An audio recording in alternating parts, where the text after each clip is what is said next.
My name is Sarah Mitchell. I'm 30 years old and I paid for my brother's entire wedding, the venue, the flowers, the catering, even the gown his fiancée picked out. Every last detail had my credit card stamped across it. And then one night, a text message buzzed across my phone that split me open like glass under a hammer. "You don't really fit the vibe of the wedding. We hope you understand." I stared at the words until my vision blurred. My own brother. The same Ryan Mitchell I had carried on my shoulders since we were kids. His fiancée Chloe smiling somewhere behind that message, knowing she'd cut me out with a flick of her manicured nails. My hands shook so hard I almost dropped the phone. My chest burned with humiliation, with rage, with something I couldn't even name. My parents brushed it off. "Don't ruin his special day, Sarah." My brother smirked when I tried to call. Like I was nothing, like I would fade quietly into the background as I always had. But what they didn't know was that this wedding wasn't Ryan's. Not really, not legally, not on paper. It was mine, and I was about to remind them exactly what that meant. Before I continue, I want you to pause for a second. Tell me where you're watching from. I love knowing the city or country you're in. And if you've ever felt betrayed by family, if you've ever been pushed aside or treated like you didn't matter, then hit that like button and subscribe. Stories like mine aren't just drama, they're warnings, they're lessons, and sometimes they're the only way we remind ourselves we're not alone, because what happened to me could happen to anyone. And trust me, you don't want to miss how this one ends.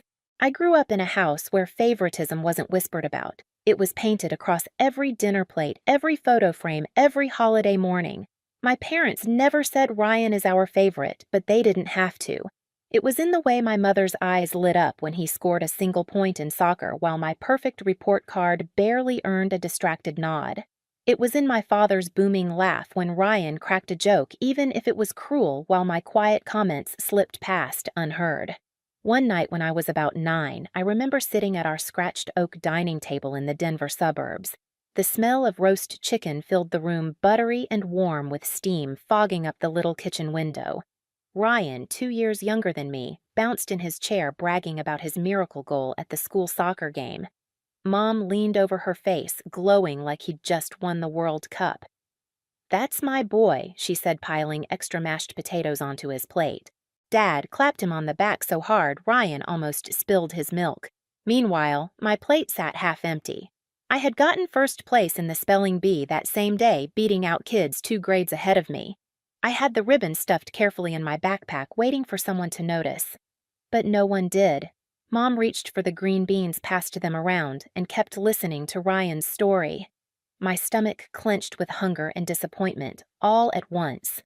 I stabbed a lonely carrot with my fork and swallowed the hurt with it. I told myself it was just one night, but one night became every night. By the time I hit high school, I had stopped waiting for recognition. I worked late shifts at a grocery store to save for college while Ryan coasted on mediocrity. I still remember one winter evening when snow pressed heavy against the windows, muffling the world outside.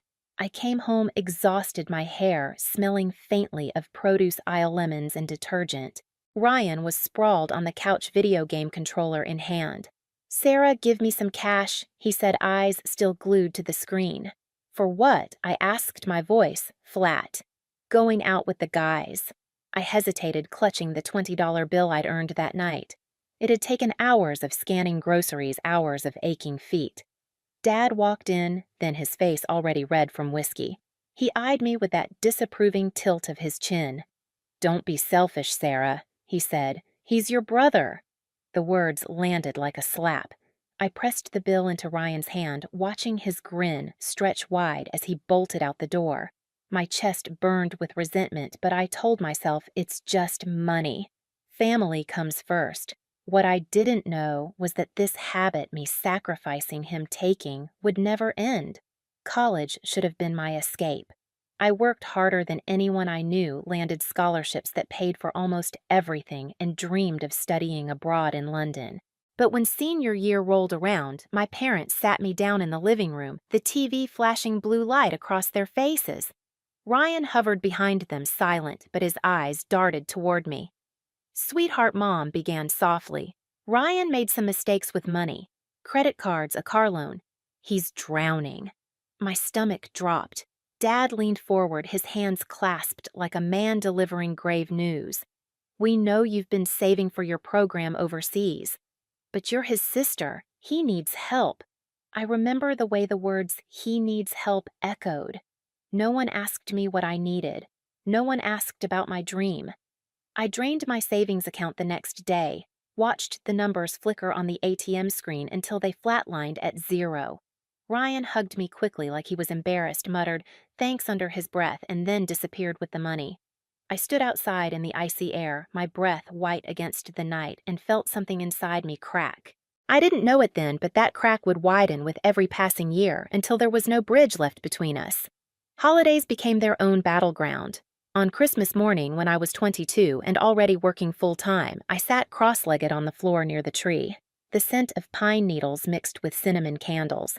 Wrapping paper rustled as Ryan tore into a box containing a brand new laptop sleek silver top of the line. "Wow," he exclaimed. "You guys are the best." I peeled open my own box to find a used cookbook, pages already stained with someone else's grease. Mom smiled, patting my shoulder.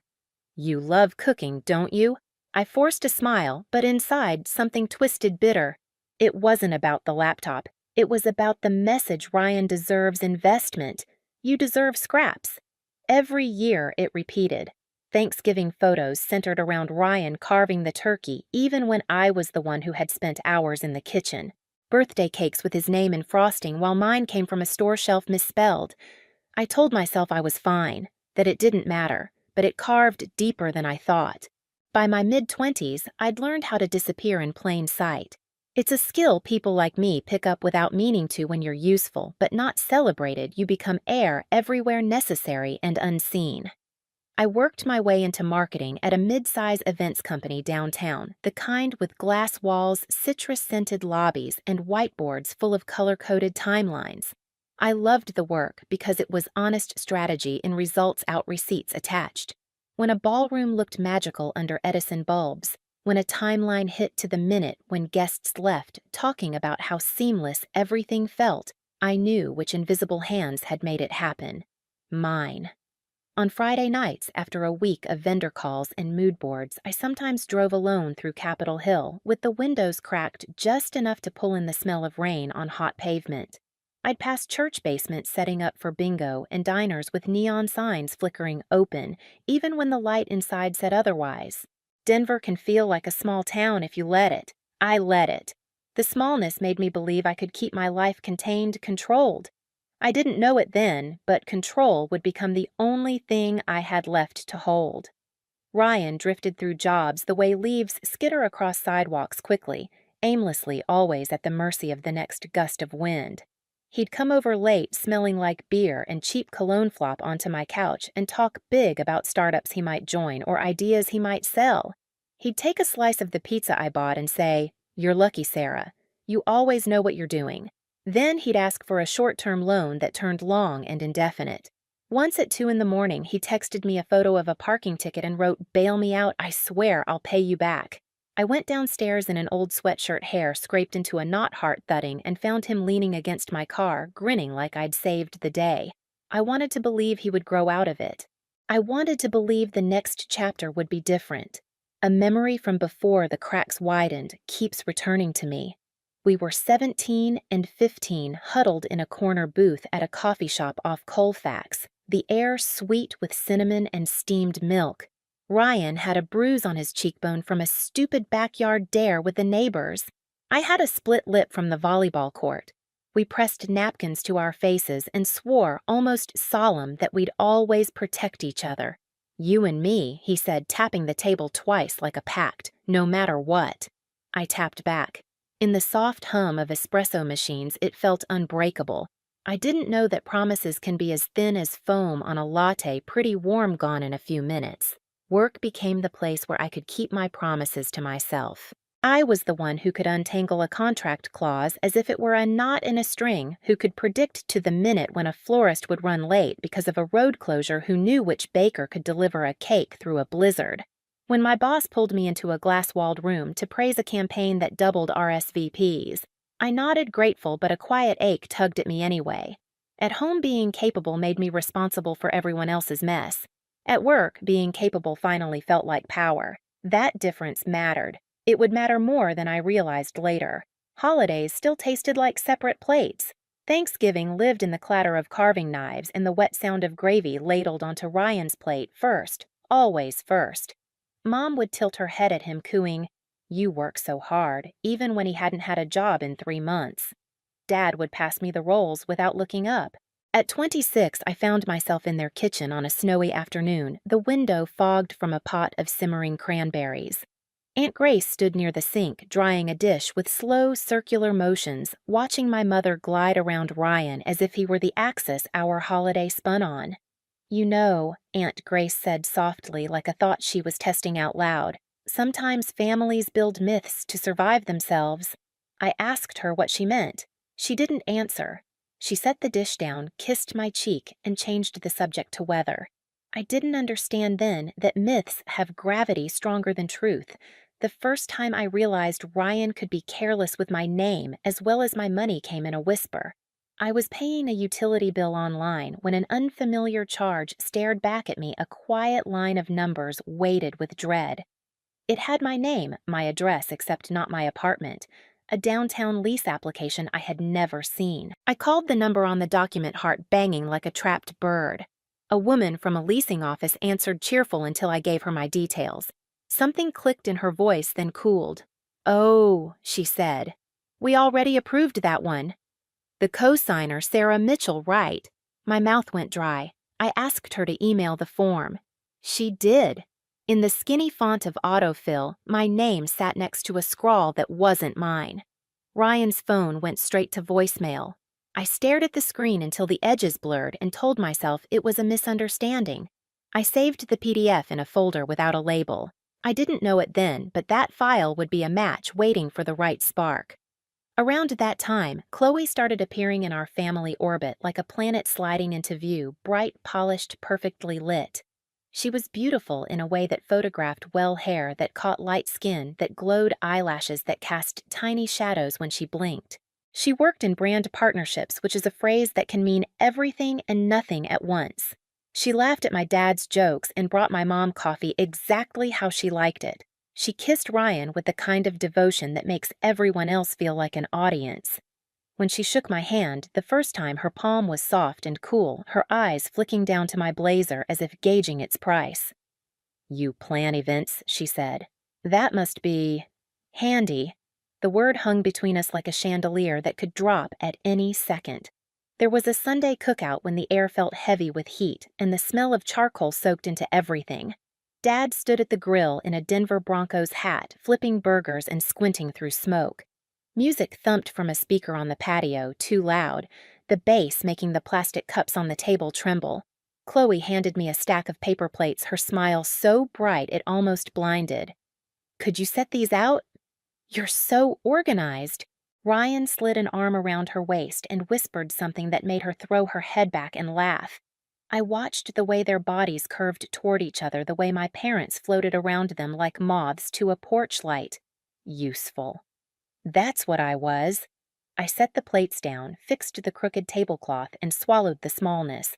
I didn't know it then, but Chloe's smile could cut. At work, the fall weddings were stacked like dominoes. I'd leave the office at 9 with a tote full of vendor lists, fingers ink-stained from notes. On one of those nights, fog drifted across the street like breath on glass. I stopped by the old coffee shop off Colfax, the one with the booth where Ryan and I made our pact. The booth was occupied by a couple whispering into the low light. The barista had bleached hair and a nose ring. I stood at the counter, the hiss of the milk wand in my ears, and thought about how time folds a place into something new while leaving the outline the same. I sipped too hot coffee and imagined the life I almost had in London. The ache was there, old and familiar, but different now, mixed with something like steel. Regret can be a knife, but it can also be a spine. Mom called more often as Chloe settled in. "Isn't she darling?" She'd say, drawn out and dreamy. "She and Ryan are thinking about a big wedding. Imagine the photos." I pictured them, without meaning, to White Runner gilt chairs, Chloe's cheekbones reflecting the camera flash Ryan's arm firm around her like he owned the moment. In the background, me, if I was there at all, carrying a clipboard, adjusting a centerpiece, a ghost in good lighting. One late afternoon, the sky turned the bruised purple that Denver gets before a storm. I drove to my parents' place because Mom insisted on family dinner, and guilt is a root system that thrives even when you cut it back. In the garage, a cardboard box sagged on a metal shelf, the tape split from humidity. I reached for it to keep it from falling, and it crumbled into my arms, spilling papers that slid across the concrete like leaves. Receipts. Old bank statements. Envelopes stamped in red letters, past due. Mixed in were notes in Ryan's messy handwriting calculations that didn't add up a crumpled copy of a car loan with my father's signature tight and shaky at the bottom. Beneath those, a small stack of letters with my name typed neatly on the line next to reference and guarantor. Letters I had never seen. My skin prickled. I gathered everything with shaking hands, tucked it back into the box, and set the box upright on the shelf. I told myself it wasn't the time. Dinner was waiting. Mom's roast, Ryan's smile, Chloe's perfume. But I felt the shift a new weight settling in my chest like a coin dropped into a jar. I didn't know it then, but I had just put my fingers on the thread that would unravel everything. Inside the living room glowed orange from a floor lamp. The TV murmured sports highlights. Chloe balanced a glass of white wine on her knee and watched my mother as if memorizing her moves. Aunt Grace arrived with a casserole and a tolerant smile. Uncle Peter stomped in behind her, shaking snow off his boots, even though it hadn't started yet. At the table, conversation slid around me like oil. Ryan told a story about a meeting with a big investor while Mom touched his wrist and Dad laughed too loudly. I passed the salt. I tasted nothing. When Chloe turned to me and said, sweet as syrup, "Sarah, would you ever help us with a venue?" "You're so good at this," my mother lit up like a candle. The room tilted. My fork clinked against the plate. "We'll see," I said, because the old version of me was still on duty, still paying, still stepping in. The old version of me didn't know she had an expiration date. After dinner, while Mom wrapped leftovers in foil and Chloe posted a filtered photo of her wine glass to a story, Aunt Grace touched my elbow. "You look tired," she murmured. "You've been tired for a long time." I told her I was fine. The lie tasted like copper. She looked at me the way people look at a painting they suddenly recognize, with a small start, with a kind of fear. "Be careful," she said. "Careful of what I asked." She lifted a shoulder. "Of who you save." She left before I could ask what she meant. I didn't know it then, but the house was a stage, and we were already in the last act. I just hadn't read the program. I drove home through streets slick with the first sprinkle of rain wipers squeaking radio low. The garage box wouldn't leave my mind. My name where it shouldn't be. Numbers that swallowed other numbers. Promises made in a coffee shop booth while foam melted on top of a latte. I gripped the wheel until my knuckles ached and thought for the first time in years that maybe I didn't have to be the air in the room. Maybe I could be the storm. The thought frightened me. It thrilled me. It carved deeper than I thought. When Ryan and Chloe finally announced their engagement, the air around our family shifted like a current. It was at my parents' house on a crisp September evening, the kind where the Denver sky looked painted in stripes of pink and gold. Mom had lit candles on the dining table, their glow bouncing against the china she reserved for special occasions. I remember the scent of rosemary chicken filling the room, the crackle of the oven still in my ears. When Ryan cleared his throat, took Chloe's hand, and said, "We're getting married," the room erupted. My mother gasped and clasped her hands like she'd been waiting her whole life for this exact moment. Dad actually stood his chair, scraping loudly across the floor, and hugged Ryan with tears brimming his eyes. Chloe flashed the ring its diamond, catching every shard of light like it had been designed for performance. My relatives clapped, Aunt Grace whispered, "Oh my," and Uncle Peter muttered something about finally. I smiled too, because that's what was expected. But behind my teeth, something sharp pressed something I couldn't quite name. No one looked at me. No one remembered that I was the one who'd kept Ryan's head above water for years, that half the stability leading up to that night had been paid for out of my pocket or carved out of my opportunities. Instead, the Mitchell family mythology was alive and well. Ryan was golden, Chloe was dazzling, and I was background. The weeks after their announcement, Chloe began consulting me, though it felt less like asking for help and more like sliding responsibility across the table while calling it a compliment. She'd tilt her head and say, "You're the pro Sarah. You know venues better than anyone. Can you just make a few calls?" Her nails tapped against her phone as if the work would do itself. I remember sitting in my office late one night, fluorescent lights buzzing overhead, the smell of stale coffee clinging to the air. My inbox was full of contracts not for clients, but for Ryan and Chloe. Willow Creek Manor, Bliss Catering, Petals and Pine Florals, each deposit tied to my credit card, each confirmation sent to my email. I had always been precise with numbers, but that night, watching them pile up, I felt dizzy. Tens of thousands of dollars all mine. I told myself it was family, that maybe this was my chance to be seen finally. If I gave them the fairy tale, maybe the story of me, the invisible sister, would be rewritten. Maybe for once, I wouldn't just be air. One evening, a florist called me directly, voice cheerful at first. "Miss Mitchell, we just need final confirmation on the archway arrangement." I froze. "What archway arrangement?" Silence. Then a cough. "Oh well, Mr. Mitchell added some extras. We assumed since it's all under your account." My pulse thudded in my ears. Ryan hadn't said a word. I asked how much. The number made my throat go dry. That night, I confronted him in the kitchen of our parents' house. The overhead light flickered, casting shadows across the chipped linoleum. He leaned against the counter, smirking. "You can afford it," he said. "That's not the point," I snapped. His smirk deepened. "Don't ruin this for me, Sarah. Just be the reliable one like always." The words landed heavier than they should have. Reliable. That was my role. That was all I was. Thanksgiving rolled around before I'd processed it. The house smelled like sage stuffing and pumpkin pie. Relatives crowded into the living room, laughter bouncing off the walls. Chloe floated among them in a cream sweater, looking every bit the perfect bride-to-be. I was carving turkey because Ryan didn't want to ruin his hands before the wedding. Cameras flashed. Mom announced proudly, "Our Ryan's big day is coming." Sarah's helping, of course, she's so organized. Everyone nodded, smiled, turned back to Ryan. I felt heat crawl up my neck. No one asked me how much I was sacrificing, what I was giving up. I had been passed over for a promotion at work because I kept leaving early to meet vendors. I had drained my savings again this time, willingly, stupidly. And yet, at that table with gravy cooling on my plate, I realized in their eyes I was just the unpaid assistant in Ryan's show. Later that night, as the house quieted, I wandered into the garage for air. The box I'd stumbled across weeks earlier still sat crooked on the shelf. This time, I opened it fully. Inside were letters I hadn't seen before, ones Ryan must have hidden. Applications for loans, a scribbled note that said, "Sarah will cover it." My name forged. My chest tightened. This wasn't just carelessness. This was theft dressed up as family duty. I stuffed the papers back, my hands trembling.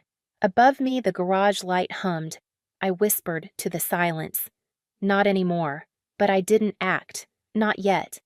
The final straw didn't come from Ryan. It came from Chloe. Weeks before the wedding, while I sat at my kitchen table littered with vendor receipts, my phone buzzed. A message lit the screen. "Hey, Sarah, just a heads up. We're keeping the wedding really small and intimate. Hope you understand. Thanks again for everything." I read it 3 times. My chest felt hollow, my throat dry. I called Ryan, straight to voicemail. Hours later, he texted back, "It's nothing personal. You just don't fit the vibe. Hope you're not mad. Hope I'm not mad." I stared at the words until they blurred into streaks. My breath came shallow. My parents' response when I begged for outrage, Mom's voice calm, cold. "Don't ruin his special day, Sarah. Let it go. Let it go." That night, I sat in my darkened apartment, the city lights blinking outside my window, every receipt spread across my table like evidence in a trial. My heart pounded, not with grief anymore, but with something sharper, colder. Every contract was in my name. Every deposit was mine. The entire fairy tale was built on my shoulders. I leaned back, eyes burning, and whispered to myself, "They think I don't fit the vibe. But without me, there is no vibe." I didn't know it then, but the Sarah who swallowed hurt, who wrote checks in silence, who let herself be air. She ended that night. Something new rose in her place, something they had never seen before. The first sign that the wedding wasn't mine to witness, only to fund, came like a draft through a closed window, thin at first, then sudden and cold. My mother invited me over for just a quick thing with the planner, and I showed up in a navy blazer, straight from work, laptop in my bag, timelines ready.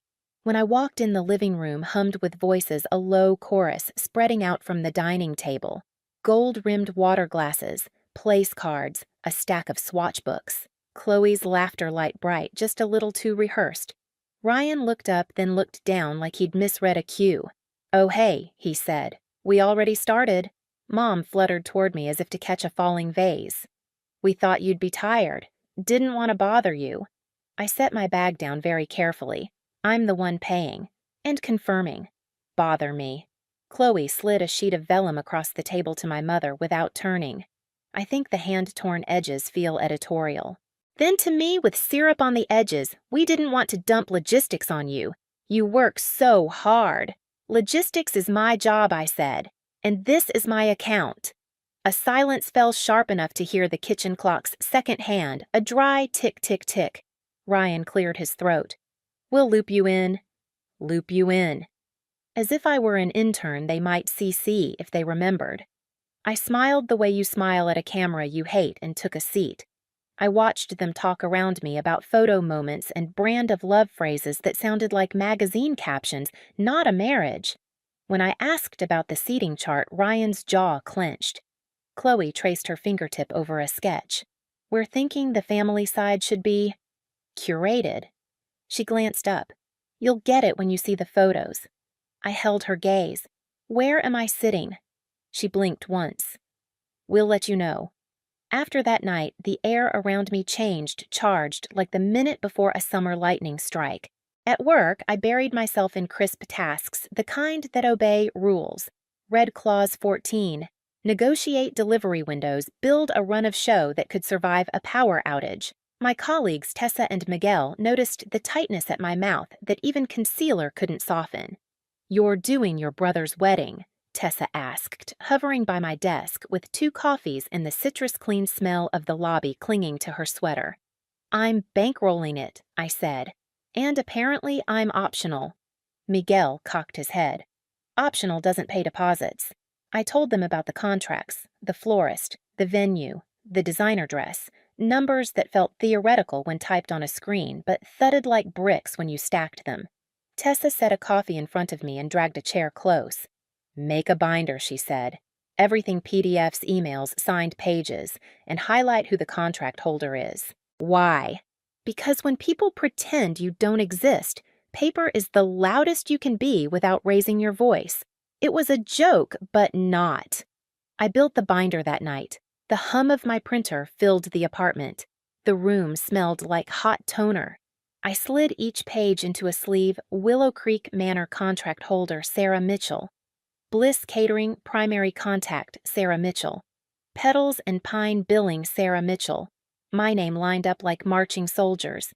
If I tilted the stack just right, it flashed under the lamp like the edge of a blade. 2 days later, my phone rang between site visits.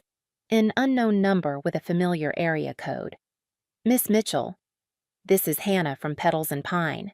We've got final specs from Mr. Mitchell on the floral arch ranunculus peonies, 200 stems of garden roses. Beautiful vision." Her voice tripped over beautiful like it was expensive, and it was.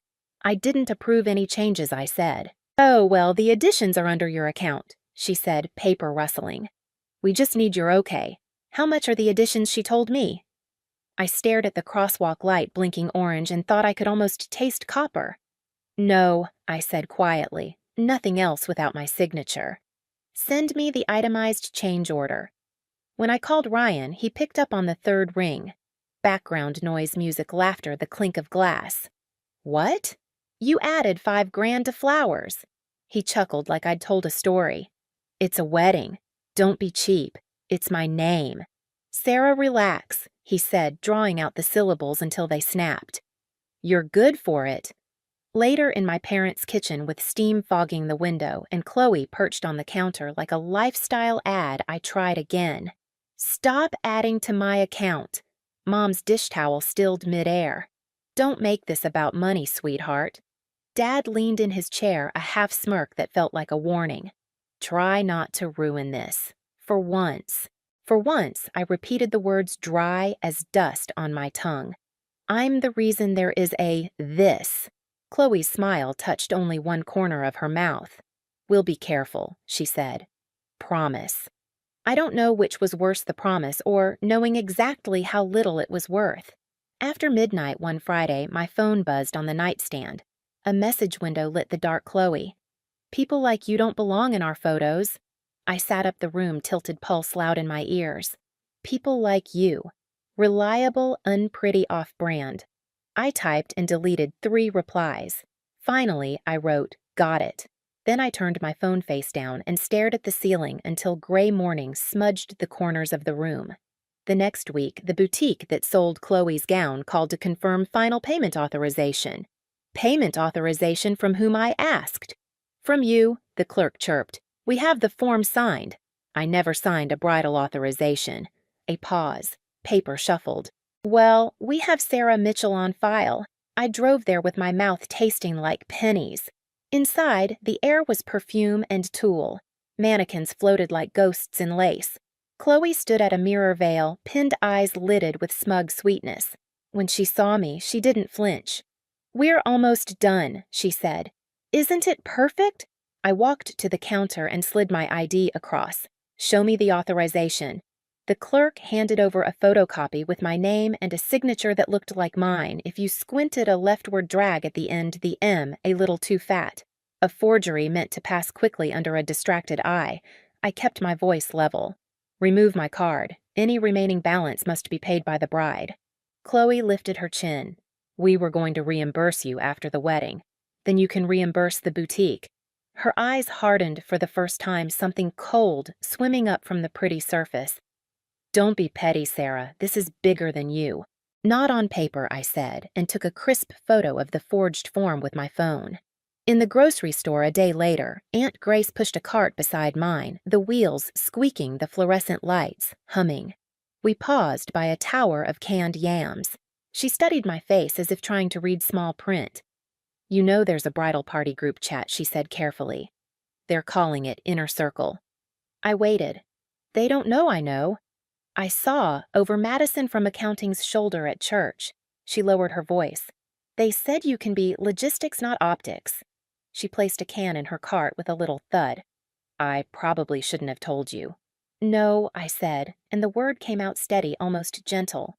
You should have. At home that night, I opened the box in the garage again, in my mind, the red-stamped envelopes, the cosigner lines with my name, the shaky signature in my father's hand. I spread new papers across my kitchen table, the bridal authorization, every invoice, the florist's add-ons.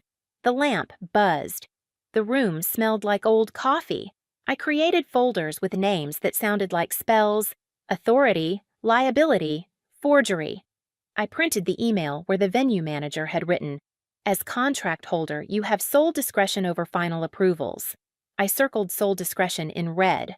The rehearsal dinner was set for a Thursday at a brick-walled restaurant that served cocktails in cut crystal and piped Sinatra over the clink of ice. I arrived on time.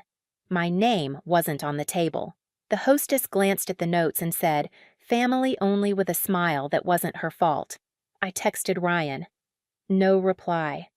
When I turned to leave, Uncle Peter caught my sleeve outside, breath fogging in the cool air.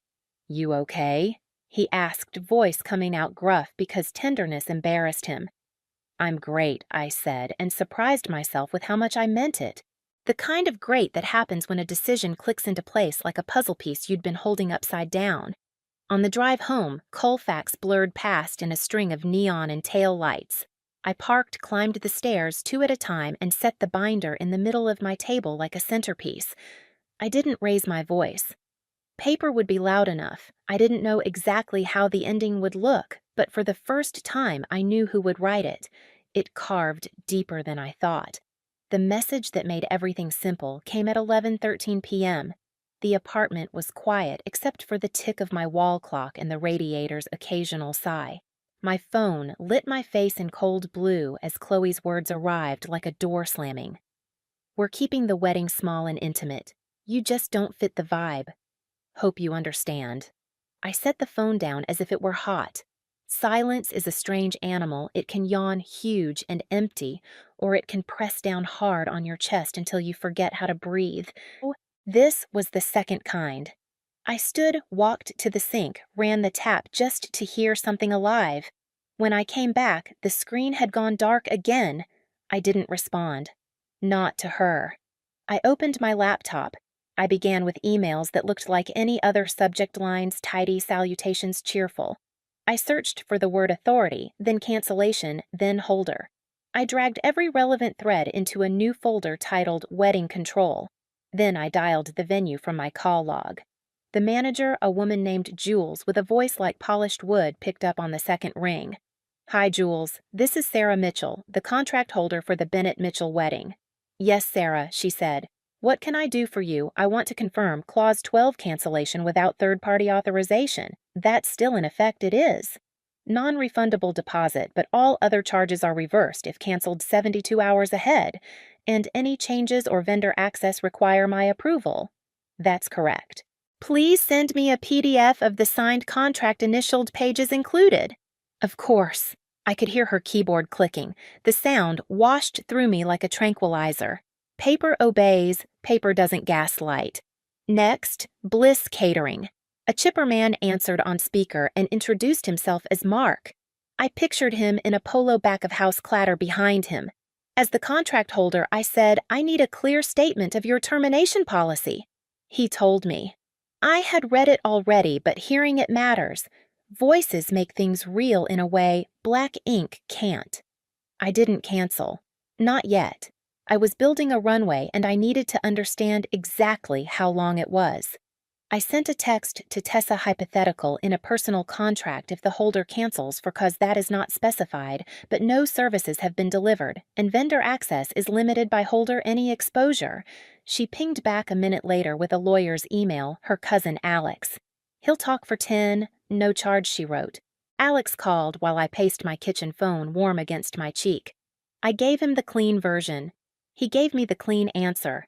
"If it's your contract, your deposits, your approvals, and no services rendered yes, you can shut it down. You'll eat deposits. You could argue forgery regarding the dress, don't confront alone. Document everything. If there's a threat, call me." The word forgery slid through the phone like a silver fish, quick, slippery, undeniable.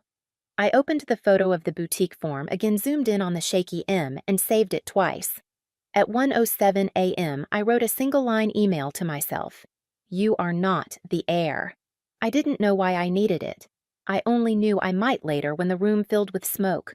Morning made everything look sharper. Sun cut across my table and turned the binder's plastic sleeves into sheets of light. I put on my blazer, tied my hair back, and drove to my parents' house because some wars you fight face to face, even if you already know the outcome. Mom was arranging napkins in a basket like it was a sacred task. Dad sat with a crossword and coffee brow furrowed. The familiarity of it made my hands shake. "They uninvited me," I said.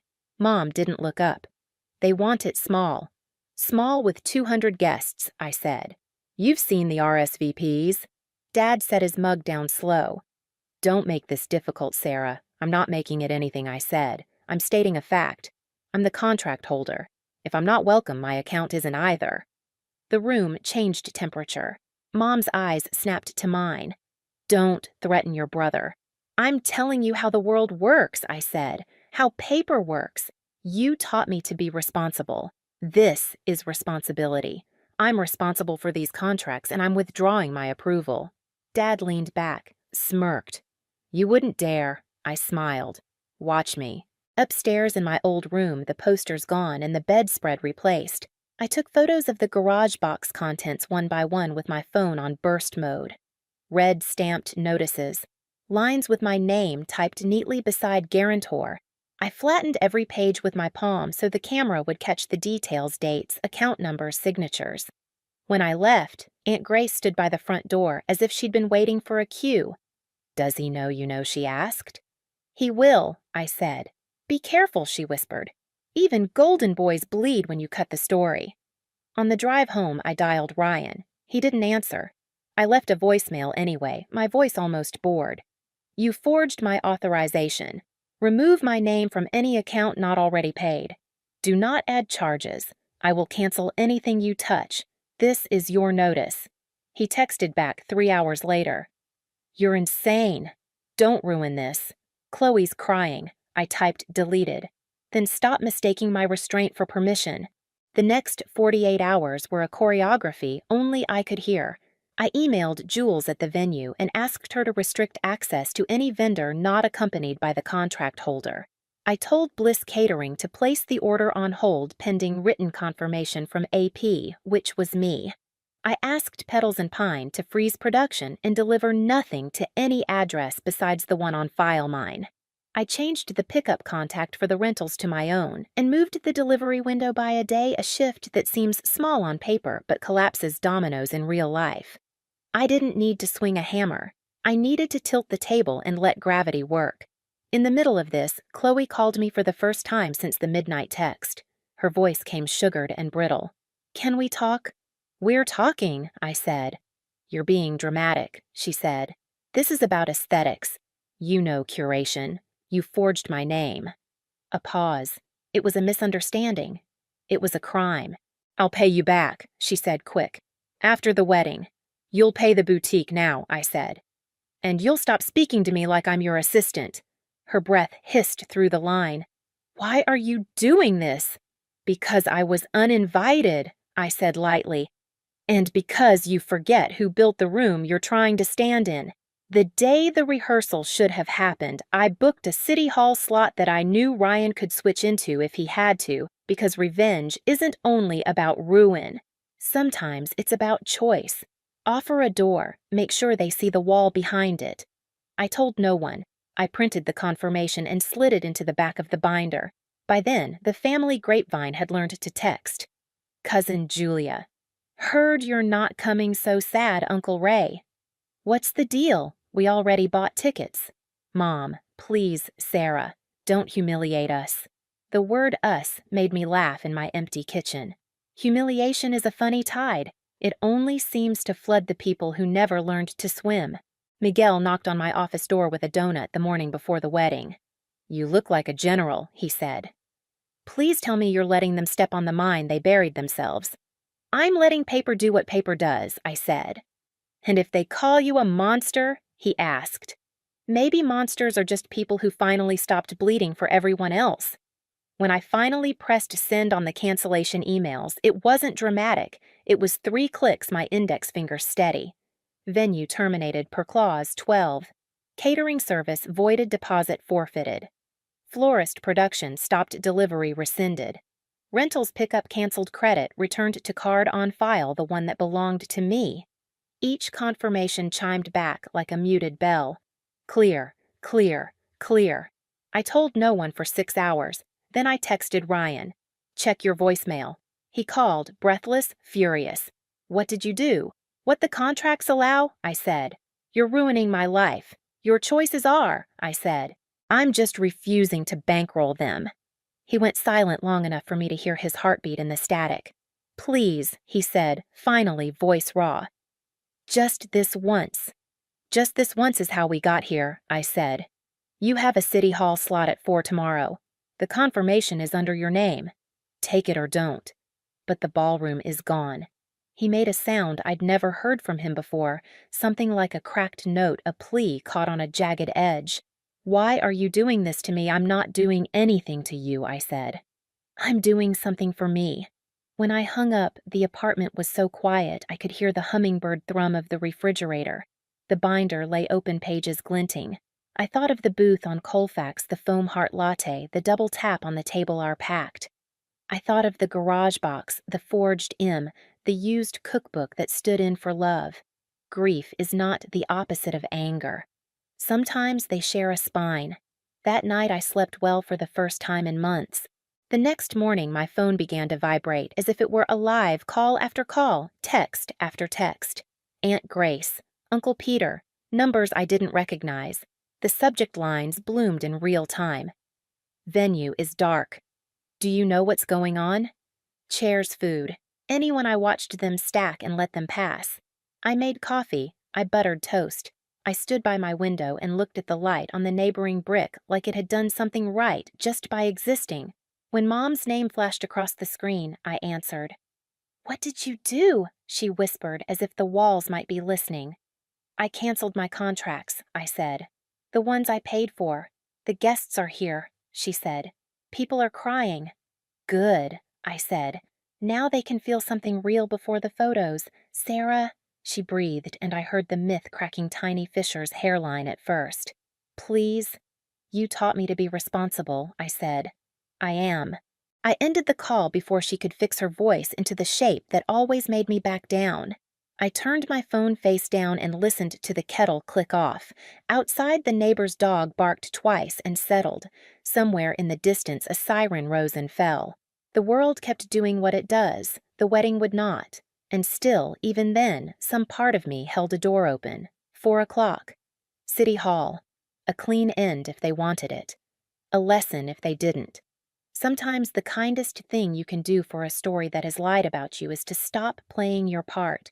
Sometimes the kindest thing you can do is nothing at all.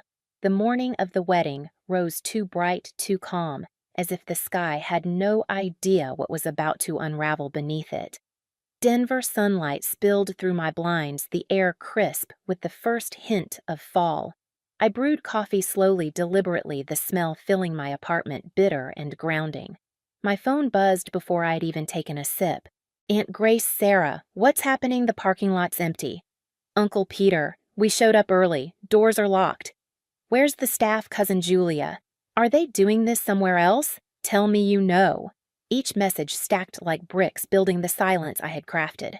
I carried my mug to the window and looked out at the street below, leaves skittering across the pavement, dogs tugging their leashes, a jogger with earbuds running past all ordinary while 1 mile away chaos was blooming. By 9, my mother called. Her voice broke on the first word. "Sarah." I said nothing. "They're saying the venue was canceled. The coordinator said your name. Your name." "Did you—" "I didn't do anything I wasn't allowed to," I said. My tone was even like reciting a weather report. "Clause 12. You can ask Jules. You're ruining this family," she hissed, but her voice trembled. "No," I said. "I just stopped bleeding for it." I hung up before her silence could pull me back into the old role. At 10, photos began floating through the family group chat. Images of relatives in pressed suits and glittering dresses standing bewildered in a parking lot, the golden gates of Willow Creek Manor closed behind them. Chloe's college friends posed by a bare oak tree, confusion painted on their faces. A cousin captioned it with a single word, empty. I could almost hear the murmurs. Did they cancel last minute? Was there an accident? Did Sarah really? Whispers became theories. Theories became accusations, all circling back to me. My chest tightened, not with guilt, but with a strange exhilaration. It was happening. The fantasy had collapsed into dust right on cue. By 11, Uncle Peter left me a voicemail, his voice thunderous even through static. "I told your father this whole thing was a joke. Now look, people drove in from Kansas City, Sarah. They're furious.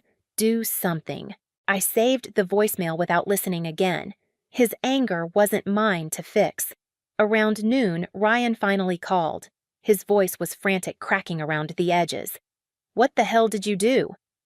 "What the contract allowed," I repeated. "There's no food, no chairs, no flowers. Guests are leaving." "Chloe's." His breath hitched. "She's in the bathroom crying." "Do you know how this looks?" Like the truth I said. "You're sick. I'm free." He went silent, and in that silence I heard something I'd never heard from him before, desperation that stripped him of shine. At 1, Chloe called. Her voice was hoarse mascara, probably streaking those perfect cheekbones. "Please, Sarah. Please, you can fix this. Call them back. We'll beg you. Just make it right." I let the words hang between us. I imagined her sitting in a silk robe somewhere, nails biting into her palms, the weight of her curated world collapsing. "You told me I didn't fit the vibe," I said softly. "Now you know what no vibe feels like." She choked on a sob. "We'll pay you back. Anything. Just please." "Pay the boutique first," I said, then ended the call. By 2 messages flooded in faster. Guests who had flown across the country packed their bags early. Uncle Peter's second voicemail nearly growled, "They're moving to City Hall. No reception, no photos. Just paperwork." I leaned back in my chair binder open in front of me like scripture. The pages glowed under the afternoon light proof that control had always been mine. I thought of little Sarah at the oak table ignored while Ryan got second helpings. I thought of teenage Sarah draining her savings for his debts. I thought of 22-year-old Sarah opening a box of overdue bills stamped in red. Every version of me had carried weight. Today, I had dropped it on him. At 3:30, I walked into City Hall. The marble lobby echoed with hurried footsteps, voices hushed but sharp. Guests in gowns and tuxedos clustered in corners whispering. The air smelled faintly of disinfectant and wilting flowers someone had carried in as an afterthought. Ryan stood near the clerk's desk, his suit rumpled tie askew hair, damp with sweat. Chloe clutched a bouquet of supermarket roses, her eyes swollen from crying. When they saw me, a hush rippled across the room. Ryan's jaw tightened. Chloe's lips trembled. "You came," she whispered, almost reverent. "I wanted to see how it ends," I said. The judge shuffled papers, his monotone cutting through the room, as vows were exchanged without music, without grandeur. Guests shifted uncomfortably in their seats, the scrape of shoes against marble loud in the sterile silence. The fairy tale had shriveled into bureaucracy. Halfway through the doors opened. A man in a charcoal suit strode in, a thick envelope in hand. I recognized him immediately, the catering manager. He walked straight to Chloe and Ryan and extended the envelope. "You'll want to review this," he said flatly. Chloe's fingers shook as she tore it open. Her face drained of color. "Termination fees," she whispered. "Thousands." Gasps scattered through the guests. Ryan swore under his breath, eyes darting around like a cornered animal. The manager's gaze flicked to me briefly, then back to them. "Maybe next time, treat the right people with respect." He turned and walked out, his footsteps echoing like a gavel. Silence pressed down heavier than any applause could have been. The judge cleared his throat, rushed through the remaining vows, and pronounced them married. No cheers followed, just an awkward shuffle as guests filed out, their whispers sharp as knives. I stood smoothing my blazer. Ryan finally looked at me, his eyes a storm of shame and anger. I leaned close enough that only he could hear. "This is what happens when you forget who's really holding it all together." Then I walked out, the marble echoing beneath my heels, sunlight spilling through the doors like freedom. Outside, the autumn air hit crisp and clean against my skin. I could still hear fragments behind me, Chloe sobbing, my mother murmuring something about humiliation, Uncle Peter's growl about wasted money. But out here, the noise faded. For once, I wasn't the background. I wasn't the girl with the ribbon. No one noticed the student who gave up London, the woman who funded other people's dreams. I was the author of the ending. And I wasn't done yet. I didn't go straight home after City Hall. My hands were still trembling, not with fear, but with a voltage I couldn't shake. I drove through downtown Denver with the windows cracked, the cool September air slicing across my face. Horns blared, neon signs flickered. People hurried along sidewalks with bouquets or briefcases in their arms. Their lives moved forward, ordinary and untouched. Mine had just detonated. I parked outside an old diner on Colfax, the kind with chipped red booths and coffee that tasted like burnt earth. I slid into a corner, ordered black coffee, and pulled the binder from my bag. The waitress gave me a curious look when she set down the mug, maybe because who brings a stack of legal contracts to a diner? I didn't care. I flipped page after page, my name stamped on every single one. The thought kept circling, they wanted me erased, but they built everything on me. And now I held the ruins in my hands. I thought of Ryan's face when the catering manager handed him that envelope. Shock first, then fury, then something else, a kind of hollow collapse I had never seen on him before. For the first time in our lives, he wasn't golden. He wasn't the hero. He was just a man who had used too much and lost everything. And Chloe trembling beside him in that bargain bouquet looked less like a bride and more like someone who'd realized she had gambled her image on the wrong card. But even in that satisfaction, a quiet pulse of unease pressed inside me, because it wasn't just their wedding I had destroyed. It was a myth.